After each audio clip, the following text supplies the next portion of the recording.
Christian Shpendi po vuan prej 3 muajsh thatësirën para portës në Serie B. Sulmuesi shqiptar i Cezanës e nisi mirë sezonin, por që nga një dëmtim që pësoi nuk po gjen më rjetën, duke u kthyer në një problem për të dhe për ekipin.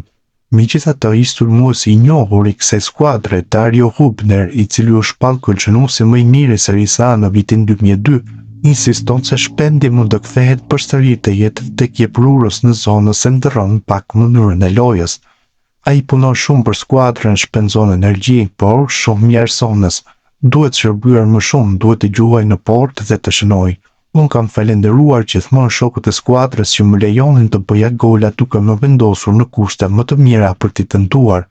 Unë e shoh Dialoshin si shumë altruist, luan shumë jashtë zonës, bën sponda, por duhet shërbyer më shumë në 25 metrat e fundit dhe kështu do të kthehet të shënoj, pasi ka gjithçka që duhet për të bërë mirë. Ta ishte sulmuesi i njohur italian.